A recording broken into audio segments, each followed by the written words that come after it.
National security is a foundation of this government's plan for change, and we are leading from the front. Mr. Speaker, the overriding priority was, of course, Ukraine. Last week in Jeddah, the United States and Ukraine reached a common position.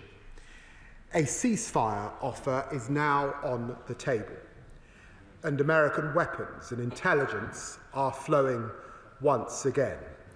This demonstrated what this House has always known to have been true.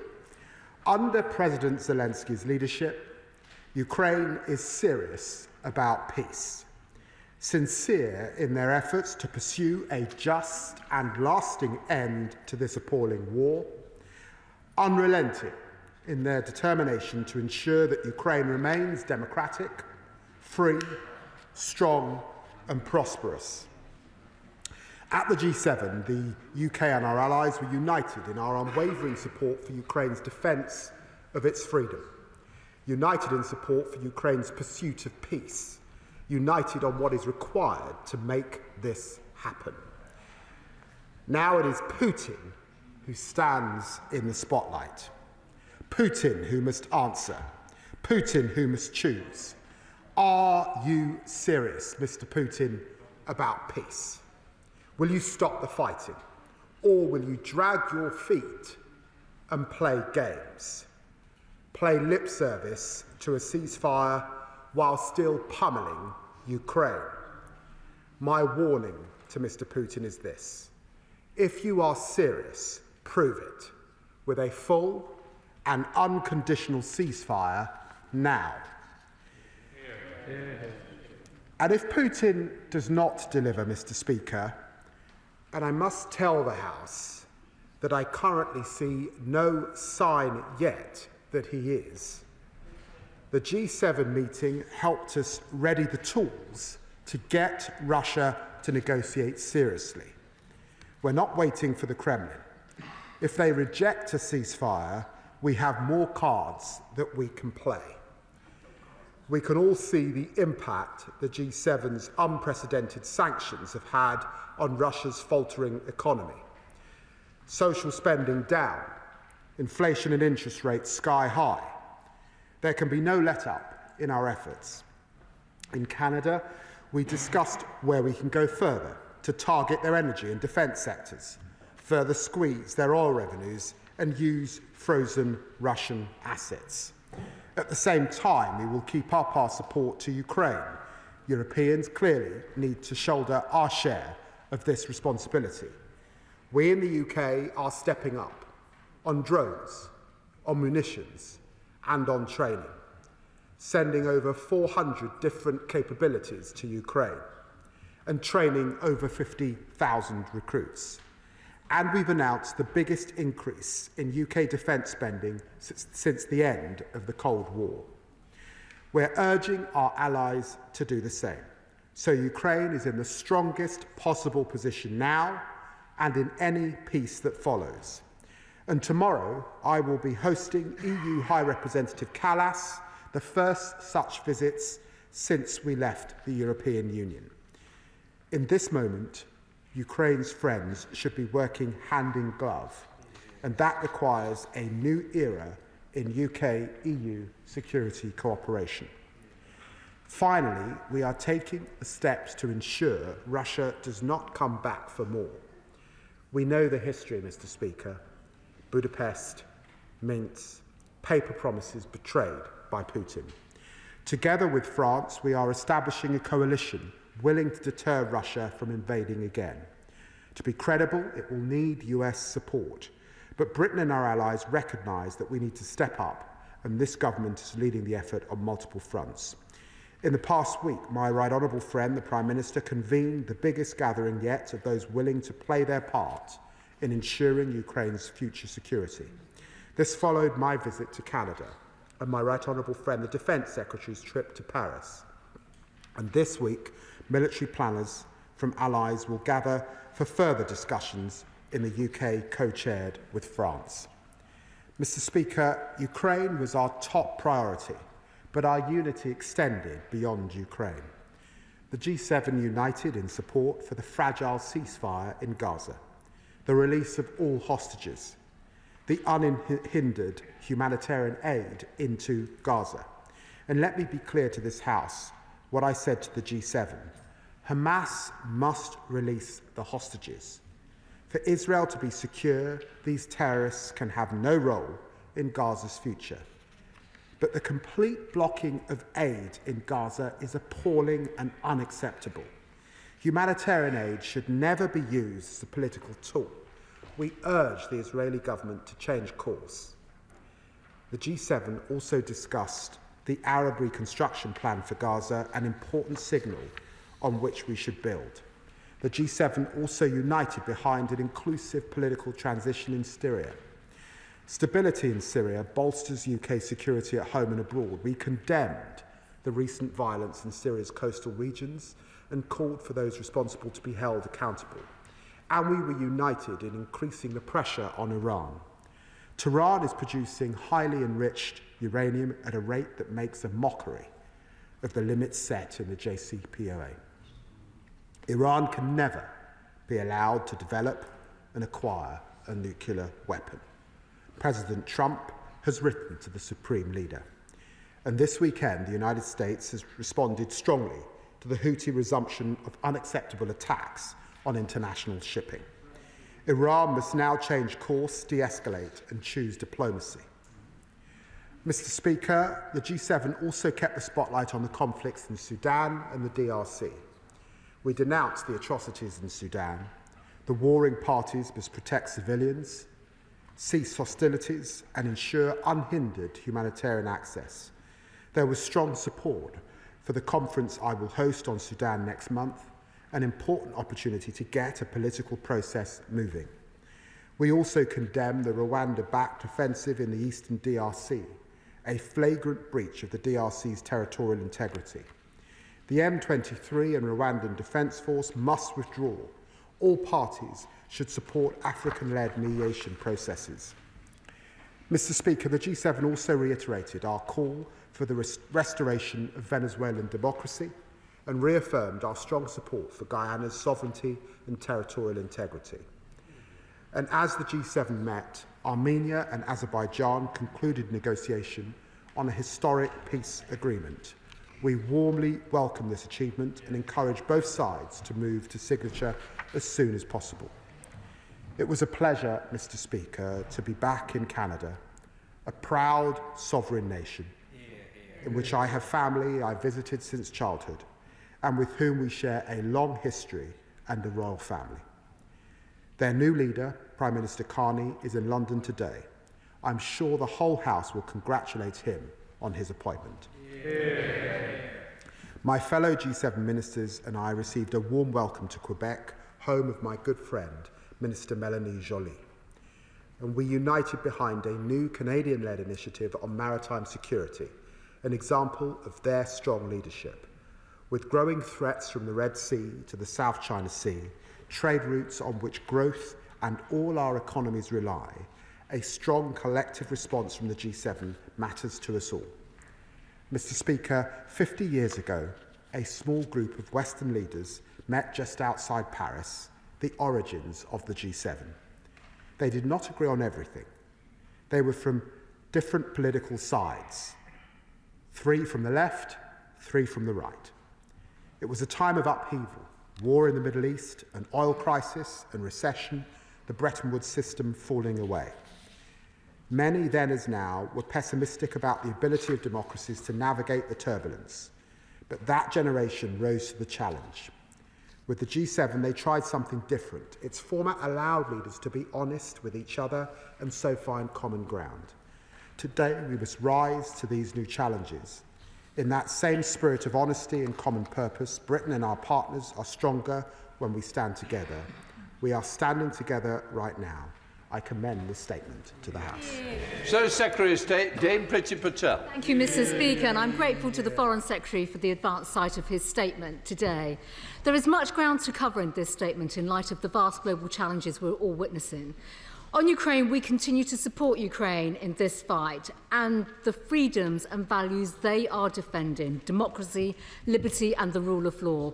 It is very welcome that the US military aid and intelligence sharing has resumed, and vital that the US and Ukraine continue to work together in the face of this appalling conflict. May I ask the Foreign Secretary what discussions did he hold with US counterparts about the impact of the suspensions of intelligence and military support, and what is his assessment of the consequences caused? While we await further details of the proposed 30-day ceasefire, Russia's response shows exactly why the Euro-Atlantic community must be resolute in the face of Putin's aggression, and that he will seek to pursue long-held strategic objectives that he has not achieved on the battlefield through hypothetical negotiations, which means we must be robust.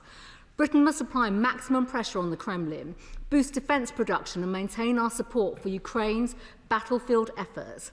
Britain must also use our convening role to work with allies who have other types of equipment that could plug capability gaps and broker extra support packages.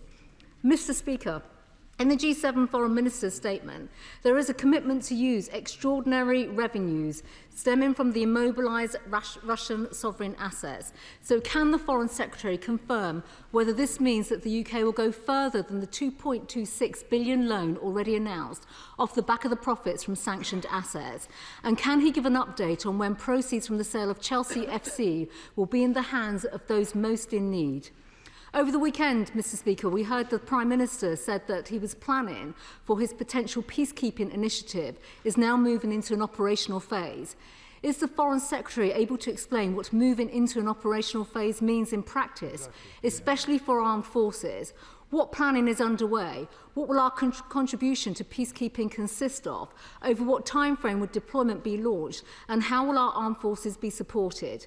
Can he inform the House which allies in this coalition of the willing have expressed interest? What will they offer? And what discussions are underway with the US on deterrence and security guarantees to ensure that an invasion like this can never, ever happen again?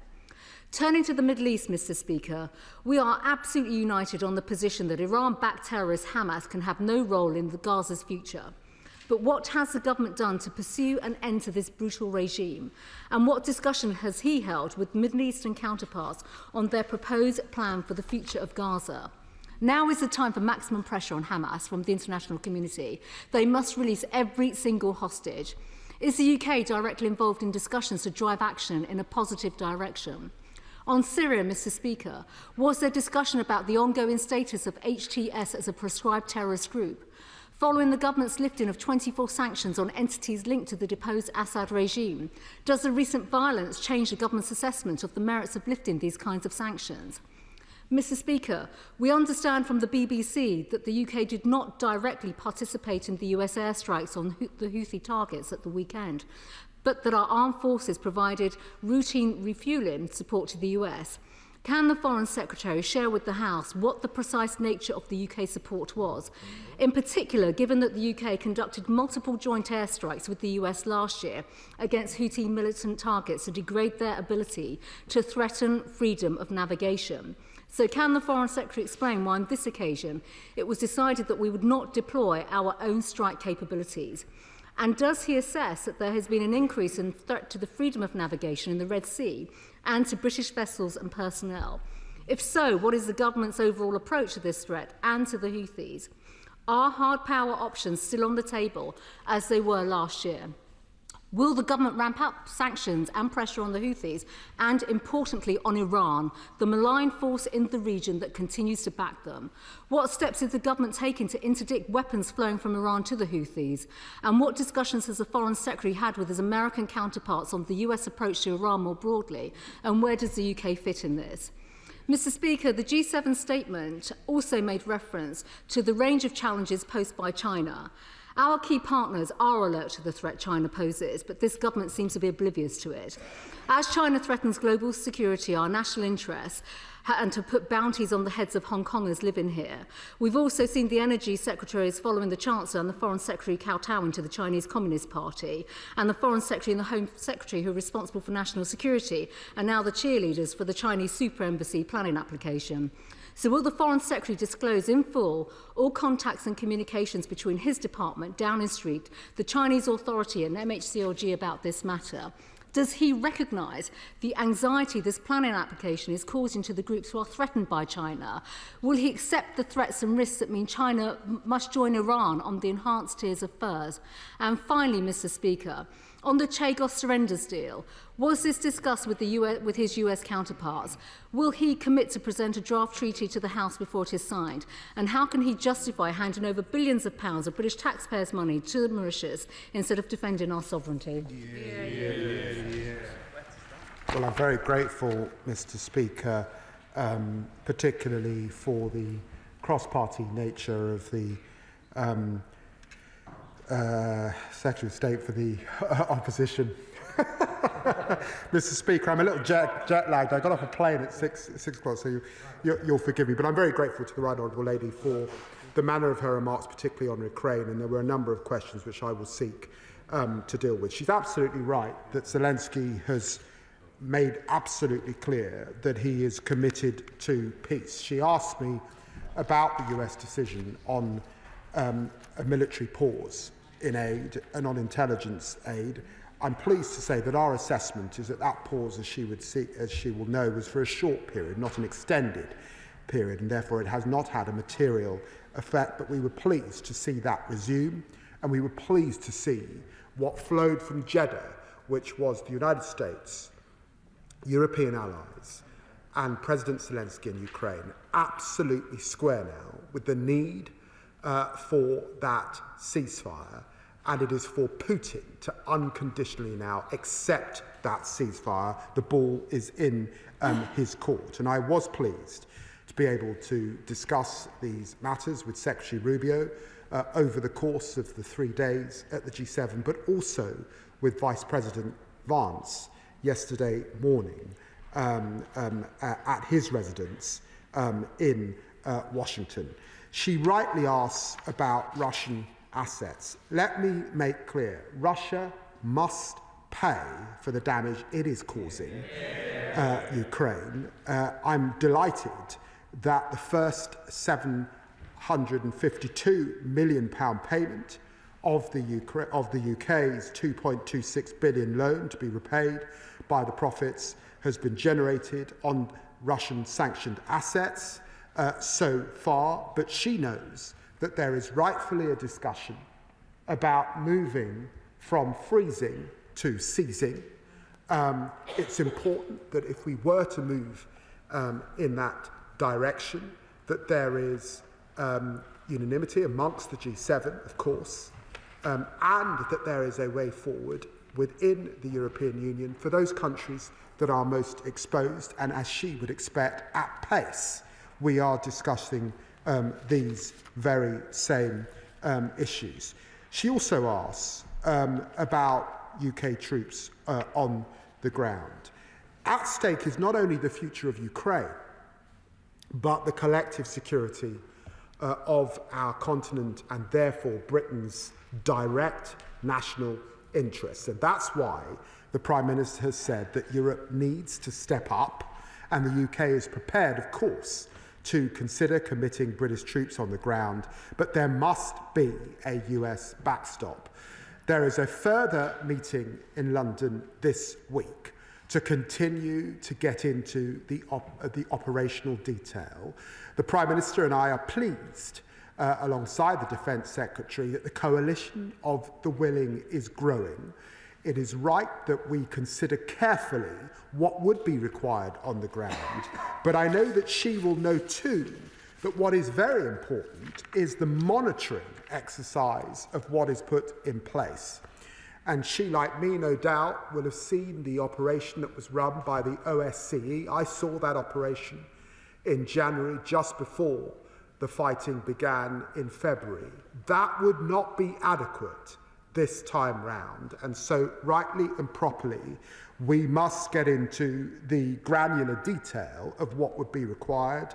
Yes, of course, as a European family, but also involving nations like Canada, and I had a commitment from Minister Melanie Joly that Canada is willing to step up to be part of that coalition going forward, but there will be others in that coalition of the willing, and so we will look at these issues in detail over the coming days. She, of course, mentions the situation in Gaza and the Middle East. And let me be absolutely clear, we were all united. There can be no role for Hamas. We welcome the work that has been done by the Arab Quint as a direction of travel.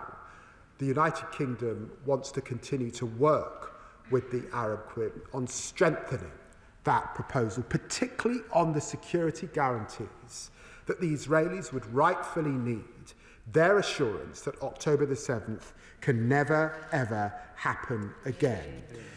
She also raises the situation in Syria. The awful clashes during the weekend of the 8th and 9th of March led to the death of more than 1,000 people. And we condemn the violence at the time, and the Minister for the Middle East updated the House on the 10th of March. It is critical that the interim administration in Syria respects and protects all of Syria's minorities, and that is why it was heartening to see the agreement last week between the interim administration and the Syrian Democratic Forces, particularly in northeast Syria, and this was obviously a topic of much discussion.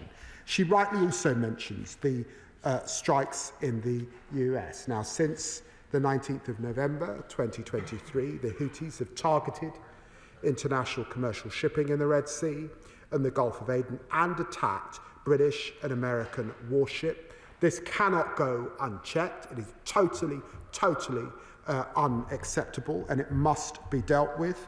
We don't comment, of course, on other nations' military operations, but I can confirm that we did not take part in the strikes over the weekend, but we are in close touch with our US friends and on the need to act with the Houthis and what they are doing in the Red Sea. She talks about the government's approach to China. What I can assure her is from this government, there will not be 7 different approaches to China, which is what we experienced under the last government. Ping-ponging about over the course of those 14 years, and that calamity of a United Kingdom Prime Minister having a beer with the leader of the Chinese Communist Party. I guarantee her that will not happen under this government. And quite properly, I and the Home Secretary made representations, as she knows, to the planning process about the security issues that must be kept in mind as the proper procedures are followed for China's application. And she knows too that we also have our concerns about our embassy in China and its proper operation. Thank you, Madam Deputy Speaker.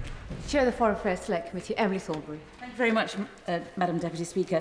I'm so pleased to see the Foreign Secretary this weekend continuing to lead our allies in support of Ukraine, and equally pleased to see that he has expressed his support for the issue of moving from freezing to seizing Russian assets. We do have 18 billion of them held in the UK.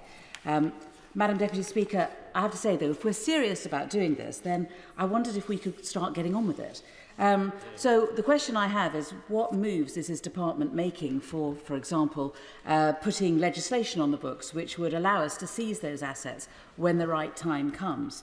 I'm glad to hear that there are discussions to put, but I wondered whether there had been pressure put on our G7 and EU allies who still sit on the remaining £300 billion of assets that also perhaps need to be seized at this stage.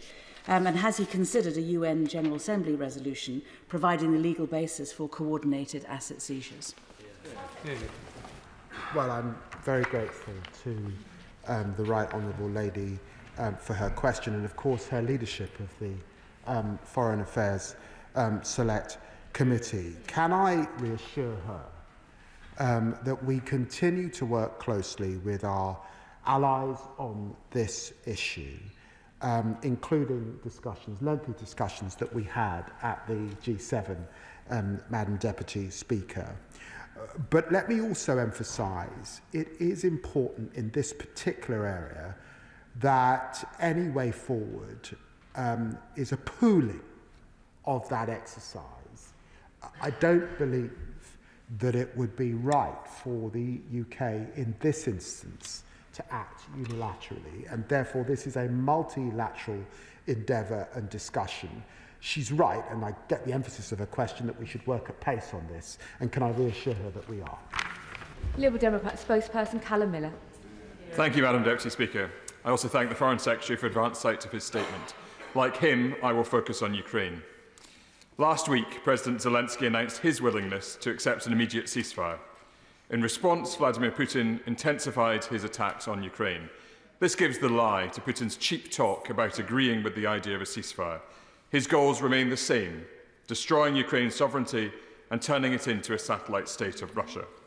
The only way to strengthen and achieve a just and lasting peace is by strengthening Ukraine in the face of Putin's brutality. So I was slightly alarmed to hear the Foreign Secretary say that we can only seize Russian assets if we progress by unanimity. If the US refuses to seize Russian assets, will the Foreign Secretary take a lead with European partners so this support can flow? And can he also say what is stopping him from unlocking the £2.5 billion generated from the sale of Chelsea Football Club, held here in the UK, that should already have provided humanitarian aid to Ukraine? The Foreign Secretary referred to the work that ministers have been doing to build a coalition of the willing to support any final peace agreement in Ukraine, which my party strongly supports. But I do ask the Foreign Secretary if he can be more specific. What levels of support have other countries committed? And what progress has he made in securing a backstop security guarantee from the United States? Liberal Democrats have warned repeatedly that Donald Trump's actions are emboldening Putin. Last month, Trump said Russia should rejoin the G7 if a peace settlement is agreed. This would be unjust and wrong. Did the Foreign Secretary make clear to his G7 counterparts that the UK would oppose Russia rejoining the G7? And given that Donald Trump is not a reliable ally, Liberal Democrats have argued that the UK must lead in Europe to reduce the continent's reliance on the United States.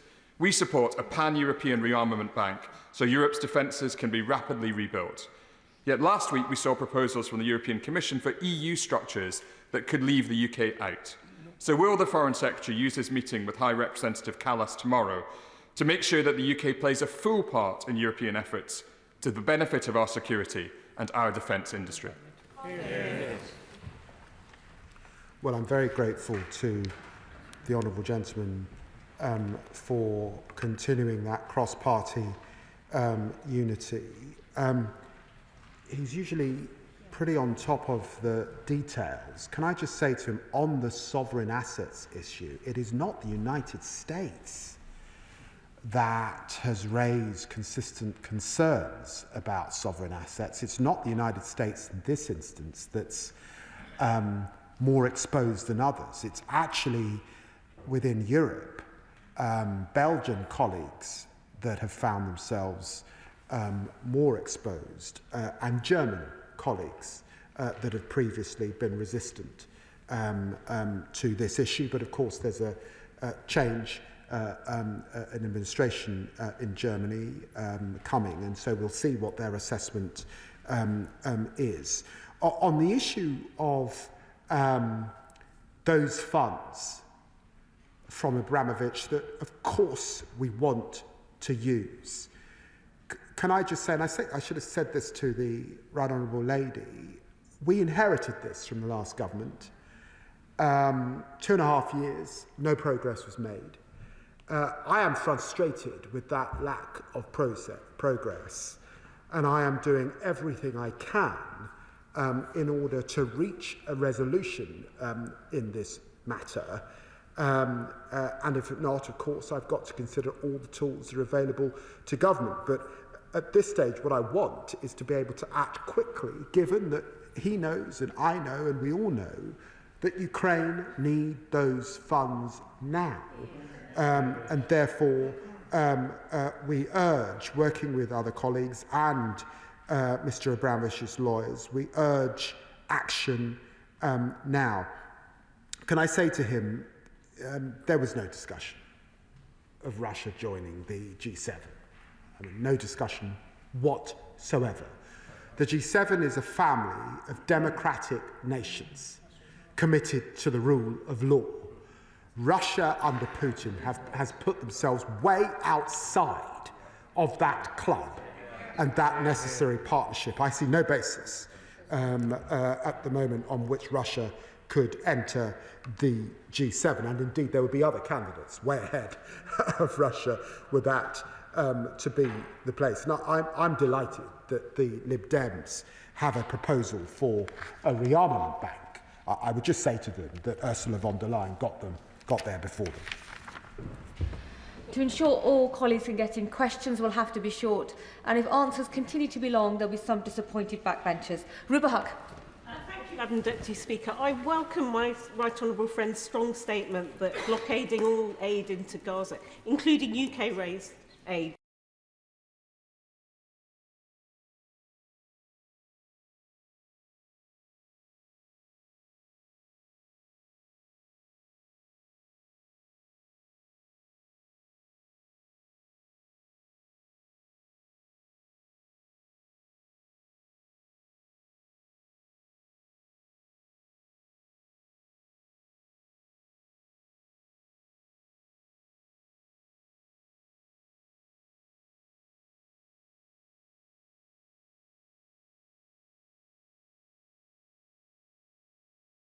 Unacceptable, hugely alarming and very worrying, and we would urge Israel to get back to the amount of trucks that we were seeing going in, way beyond 600, so that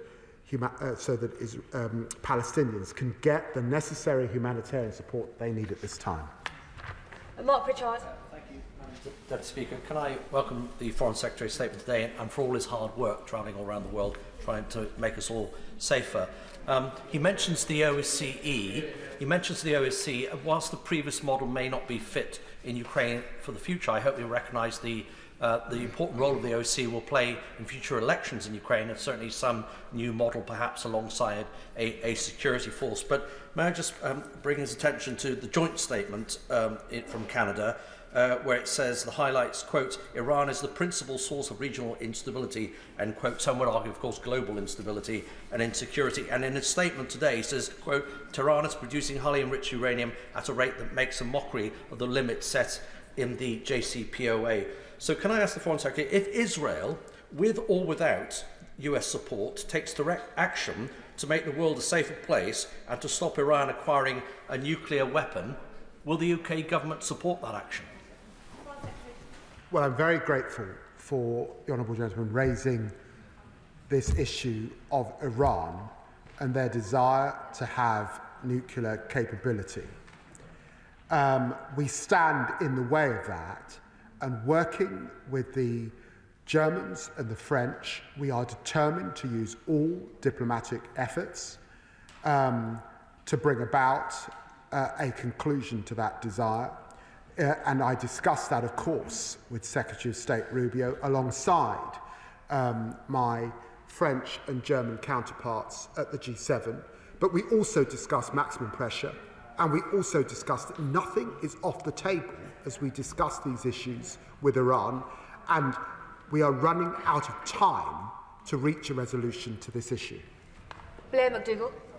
Madam Deputy Speaker, can I welcome the Foreign Secretary's uncompromising message to Vladimir Putin, and I wonder if he would add to that with a clear message that there can be no peace while the tens of thousands of Ukrainian children who've been stolen from their parents and scattered around Russia are not returned. And I wonder if he shares my concern at reports that the humanitarian research lab at Yale University has been defunded by Elon Musk while they were tracking hundreds of those abducted children. And will he work with international allies to make sure that that data is not lost and ensure that it contributes to getting those children back to their anguished families? Well, can I congratulate my honourable friend for his question, for the horrors of what the Russian regime has done to those children, for the manner in which, and he will be pleased, and the whole House will be pleased, that we have, through our ODA budget, supported efforts to retrieve and work alongside those children. I was so pleased to spend time with some of those children on my last visit to Ukraine with Madam Zelensky, but also on the previous visit with the work that is going on. And we keep this issue absolutely in our sight. It cannot be a negotiating tool in any future discussions that we have with Mr. Putin. Sir Gavin Williamson. Thank you, Madam Deputy Speaker. And if I can draw attention to my register of interest, the Secretary of State for Foreign Affairs rightly set out a broad range of challenges that were discussed there very well and very detailed, but one area he touched on was the threat of the Houthis, and of course they're being supported by Al-Shabaab in Somalia, and of course you have the Republic of Somaliland, which is the only democratic country in the area that's valiantly trying to fight these terrorist threats. Will the Secretary of State commit to his department to working with the government of the Republic of Somaliland to deal with those threats that they're facing, but we're also facing? Well, can I reassure the honourable gentleman that this was also raised in discussion with G7 colleagues. He's absolutely right. Al-Shabaab is a deep, deep concern, and the terrorism that emanates from their activities is something that we closely monitor and work with partners on. And yes, of course, I can give him that assurance. Happy St Patrick's Day to you, and happy birthday to my dad, who no doubt's watching. He likes to keep an eye on me, Madam Deputy Speaker. A lot of time for the TV. The Secretary of State will know that there are a number of Sudanese British people in Newcastle. I've raised some of their cases with him today. They remain devastated by what they see and what their family members are going through on television and in the media, and so I'm thanking him and his team for the support that they've given me and my constituents so far. But in advance of the conference to which he's just referred, can I urge him to engage the AU, the Commonwealth and the Arab League to make sure that the political process to which he referred in his statement is fit for purpose? Well, can I wish my honourable friends, Father, all good wishes too on his birthday, and thank him for the way he has continued to raise these issues of conflict in Africa in the chamber. He will be pleased that I met with the African Union at the G20 a few weeks ago. We will work with them for the conference on April the 15th. We expect them to attend alongside other African nations. It's hugely important that we make some breakthrough, not just on the humanitarian side, but on the political side, to bring this conflict to an end. Deputy Speaker, the Foreign Secretary is clearly a busy man, and I understand why we haven't seen him since the Prime Minister announced a 40% cut to the overseas development budget on February the 25th. So can I ask him now, were the consequences of slashing overseas aid discussed at the G7, and how did he explain to them that withdrawing life-saving aid to the poorest people on the planet, thereby making them even more dependent on Russia and China, would in the long run make us all safer and more secure? Well, can I just say to the honourable gentleman that occasionally he's wrong. And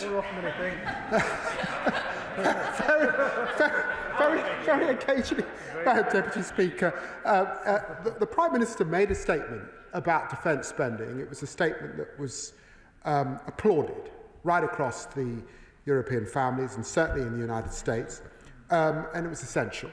The following week, the Prime Minister came back and made another statement about leading efforts within Europe, and I was sat right next to him. So I'm just going to say to the honourable gentleman needs to get his eyes tested, Madam Deputy Speaker, because I was on the issue of development aid, which is an important issue. We have not made an ideological decision. We do not want cliff edges, and it's important that the honourable member knows that when one looks at foreign policy, diplomatic efforts, development efforts, and of course hard power, this is a family of tools. he should never forget that the war in Ukraine has cost the African continent $7 billion. And that's right. It's right that we defend in our defences, but it's also right that we continue to spend aid in Ukraine. Thank you, Madam Deputy Speaker. I think my constituency neighbour was reading my notes earlier by raising the issue that he did, but I'll raise it again because I don't believe we can say enough about the 19,546 stolen children from Ukraine, and the Humanitarian Research Lab at Yale University, who have just had their funding cut by the United States, were not only trying to reunite those children with their families, they were also documenting some of the war crimes that are currently taking place. So can my right honourable friend say a little more about how we're going to ensure that work is not lost, and also can he say what we're doing to support families who will be reunited with children who will be so severely traumatised? Yeah. Secretary. Well, I'm grateful to the Honourable Lady. Can I just reassure her that the UK does continue to track Russia's deportation of Ukrainian children, which is a clear violation of international law. I met with Madam Zelensky in Kyiv back in February on this issue. The UK was very pleased to see another group of children returned via Qatari mediation in September 2024. We're consistently raising awareness of child deportations in our comms and across multilateral forums like the OSCE, and of course in ensuring that in any changes we make to development spend, that we are making sure that our commitments to humanitarian efforts are made to Ukraine. This is an area where she could expect to see the UK continue to fund support. Morrison. Deputy Speaker, it's good to hear that the G7 believes that Iran should not be allowed to build a nuclear bomb. It's a statement of the obvious. It's also good to hear that President Trump has sent a strongly worded letter to the Supreme Leader. But does the Foreign Secretary agree with me that the JCPOA was dead in the water the minute President Trump pulled out in 2018? And he talks of what we might now do and that nothing is off the table. Would he confirm that that includes military action? Foreign Secretary. Well, I must let Mr. Trump speak for himself when he says that nothing is off the table in dealing with Iran. But I am pleased that in working alongside the US, they recognise the important role that we, the French and German play. They recognise that maximum pressure is essential. And we have made clear to the Iranians that that step back and the sanctions that would follow, squeezing the Iranian economy at a time when everyone accepts that Iran is weak, is not what they want to see. So they need to get serious about their nuclear ambitions, and we will work on all tracks. And of course, he will have read, just like I have, that military endeavour is absolutely an option that certainly our Israeli colleagues remind us about on a pretty regular basis. Thank you, Madam Deputy Speaker. May I draw the House's attention to my entry in the Register of Members' Financial Interests and welcome the Foreign Secretary's statement today, and also thank him for his leadership he's shown over the last few weeks, in particular on Ukraine. The Foreign Secretary mentioned discussions he has had with his Canadian counterpart. Following the G7 meeting he attended, is he able to share what further progress he has made in building the much-needed coalition of the willing in order to guarantee Ukraine's security? Foreign Secretary. Well, I'm very grateful to the honourable gentleman. A number of nations are stepping up and coming forward, of course, alongside the United Kingdom and France, and Canada is absolutely one of them. I don't want to give a running commentary because there are further meetings this week, and I think it is right that when we're talking about committing troops particularly, that he will understand that different countries have different requirements in terms of going to their own parliaments, the way that they speak to their own nations about these matters, and so it's right that I leave them to do that and don't make announcements from the dispatch box. Alison Bennett. Thank you, Madam Deputy Speaker. On the 25th of February, the Foreign Secretary told me in this chamber that he was minded to move, and I quote, from freezing to seizing Russian assets, and I note that he's used that phrase again this afternoon. Given the increasingly mercurial nature of our American allies in their support of Ukraine, what progress has been made, and what is the Foreign Secretary's best estimate of when our Ukrainian friends will be able to benefit from those frozen assets? Secretary. Well, I understand why the Honourable Lady raises the question as she does, but as I said to the Liberal Democrat spokesman, this is not an issue where the US is the blocker. It's an issue where there are nations within Europe that are more exposed than others. And it is best, as I said to the chair of the Select Committee, that we act multilaterally, and that is the issue. But we're working at pace. Fred Thomas. For the Foreign Secretary in Canada representing our country, and a big weekend for the Royal Navy in Plymouth. And the Foreign Secretary alluded to increased cooperation with our EU, NATO allies in terms of defence activity.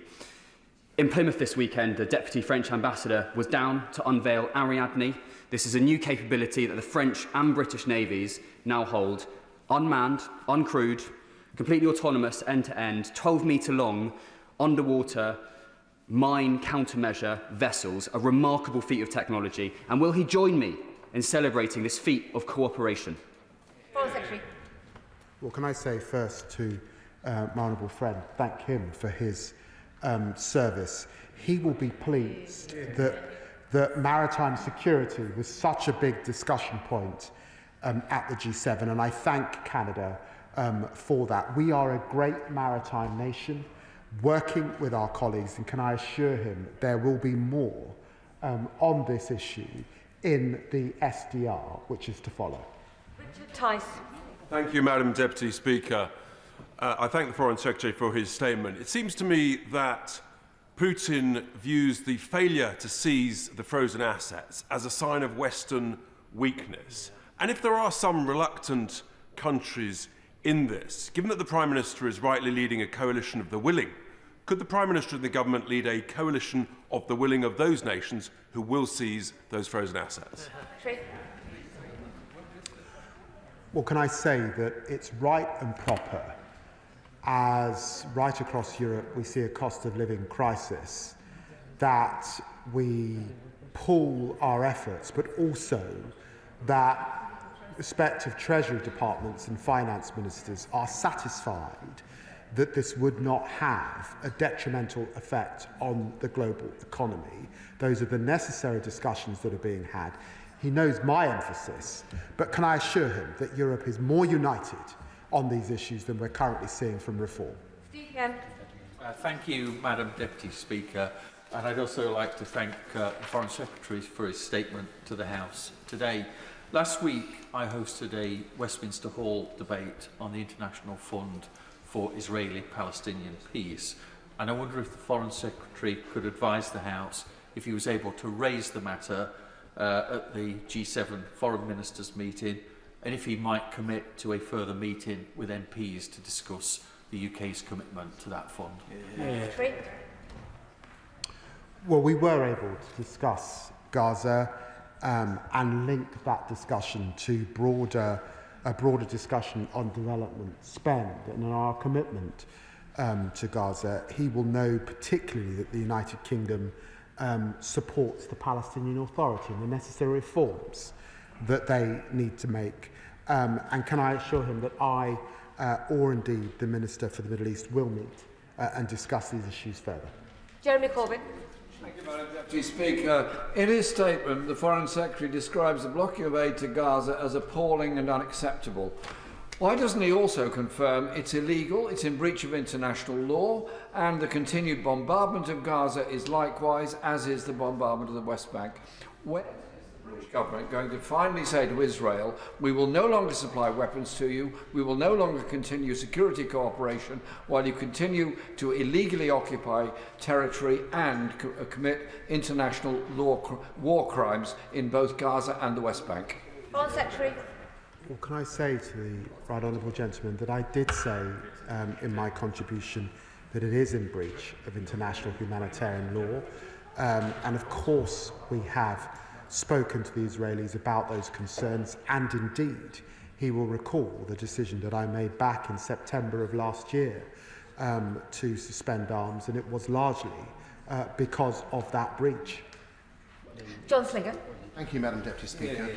Earlier today in Parliament, I chaired an event to remember the victims of the appalling chemical weapons attack at Halabja on the 16th of March 1988, carried out by the vicious Saddam Hussein regime.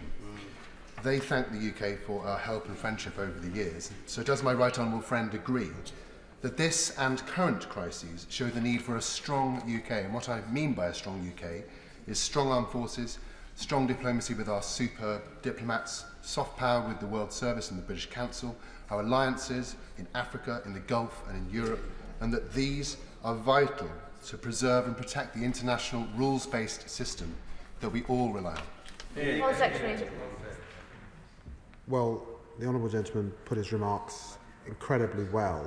Can I associate myself with the remarks he made about that appalling atrocity and absolutely say crystal clear that the United Kingdom, as a P5 member, it's hugely important that we continue to support our armed services and hard power, but also our soft power, our diplomatic efforts and our development spend. We will still be the 6th biggest development spender in the world. Is hugely, hugely important. Richard Ford. Madam Deputy Speaker, last spring, the UK joined the United States in conducting 5 combined joint naval and airstrikes against the Houthis. This weekend, the US conducted airstrikes without participation from the RAF, except in terms of routine refuelling support. Why the change? What does it signal about British foreign policy? And does he consider that getting US involvement in a backstop in Ukraine is more challenging when the US has to operate alone against the Houthis? Foreign Secretary. Well, the United Kingdom was involved to the extent of supporting US efforts on refuelling. I don't think that it would be right for me to comment on the detail of any military exercise, but can I reassure him that we continue to work very closely with our friends in the United States, and as he would expect, I was briefed on these issues alongside the Prime Minister and others. Final question, Jim Shannon. Thank you, Madam Deputy Speaker. Can I thank very much the Secretary of State for his statement and his very strong words. They're much appreciated. I very much welcome the reaffirmation of support for Ukraine contained within the statement, as well as a continuation of support for a peaceful resolution in Israel and Gaza.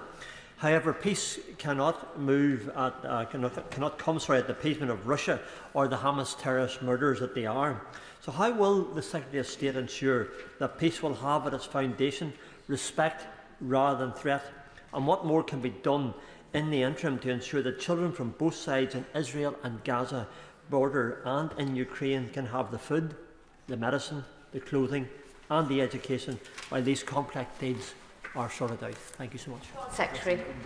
Well, I'm sure the whole House is hugely grateful for the humanity that the honourable gentleman has shown once again on the issue of children on both sides of this conflict.